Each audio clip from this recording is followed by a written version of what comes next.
Hosted by you/always_never_5555.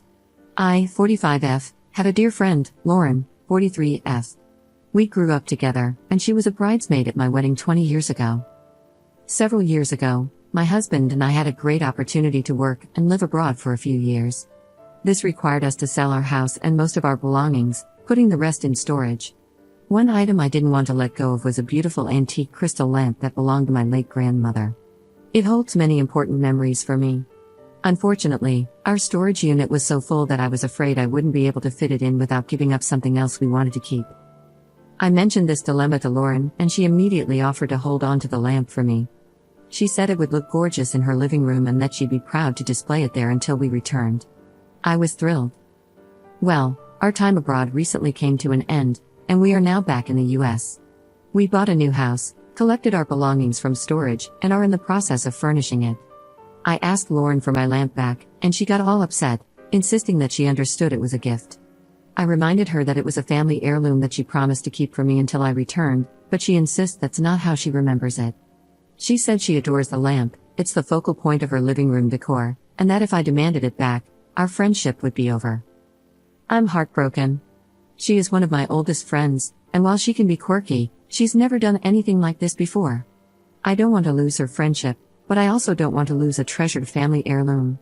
It's also worth quite a bit of money, it appraised at over $2,000. To be clear, I am 100% confident that I did not tell her it was hers to keep. Given our lifelong friendship, I thought it was safe to leave it with her. I can't even fathom why she thinks I gave it to her. We are not rich, and I would never give such an expensive gift to anyone. To make matters worse, I told my sister about all of this, and she was livid. That lamp holds memories for her too, and she was furious at the thought of it being lost to our family. I've always intended to pass it down to my own daughter. So, last week, I told Lauren I want the lamp. She burst into tears, accused me of putting material things over friendship, and said she'd give it back, though she keeps coming up with excuses for why she's been too busy to bring it over or let me come by to get it. Now I'm wondering if she's right. Is a lifelong friendship more important than a lamp? Am I the jerk for demanding it back, hurting Lauren's feelings, and making her think I don't care about our friendship? Commenter. She's the one who issued the ultimatum. She's the one who would rather have her aesthetic house with a lamp than you as a friend.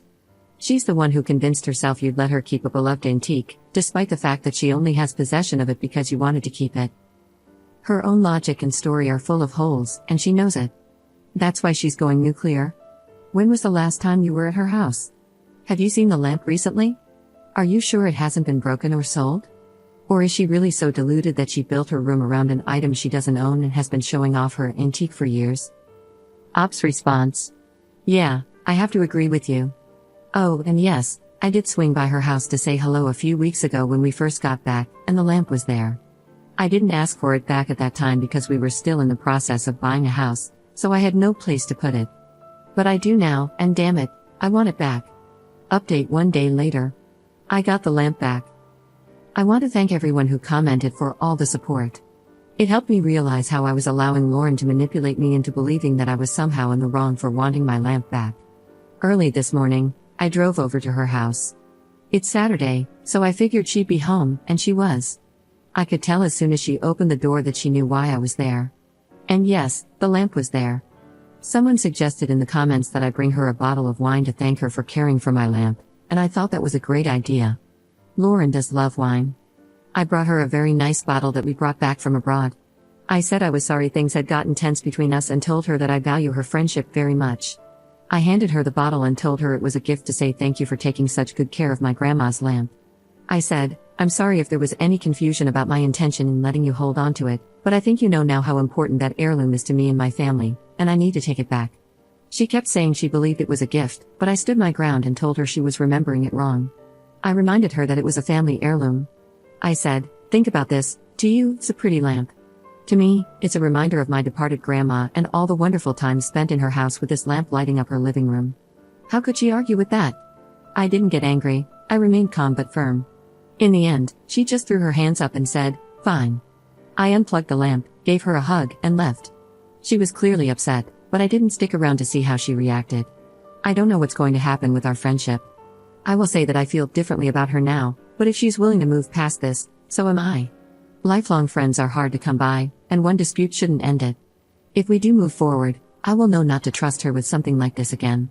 But it's entirely possible I will never hear from her again. I don't plan on reaching out anytime soon. There were too many comments for me to address them all, but I want to answer a few questions. First, I wasn't going to get the police involved. This is a civil matter, not a criminal one. I know I had the option of small claims court, and I guess I would have gone that route if necessary. I have plenty of photos of that lamp in my other house and even in my grandma's living room. My sister lives in another state, so bringing her wasn't an option. My husband would have come with me, but I wanted to try to work this out between us. Yes, I should have gotten something in writing before we left, but it was a very chaotic time, and I just didn't think about anything except being grateful that I didn't have to figure out how to squeeze the lamp into storage. Lesson learned. I don't really care what she says to our mutual friends. If anyone asks me about it, I'll tell them the truth. Commenter. Well done on getting your lamp back and remaining calm and kind. It's a difficult balance in situations like that. It's also so sad that you have to think about getting something confirmed in writing when trusting a lifelong friend. I think you can walk away with your head held high and conscience intact. It's now down to Lauren to decide what sort of person she is. Ops response. Thank you, and you bring up an important point. I did take some heat in the comments for not getting anything in writing. While I admit I honestly didn't even think about it at the time, we were getting ready to move overseas, and things were crazy. I think that even if I had, I might not have done it. It would have made for an awkward conversation, implying that I don't trust someone I've known my entire life. She's always been a bit sensitive, and I'm pretty sure that discussion would have been uncomfortable at best, kinda like asking a fiancé for a prenup. It suggests that you think there's a chance something will go wrong, and to an emotionally sensitive person, that may not go over very well. But, like the divorced person who learns a hard lesson about not getting a prenup, I know better now.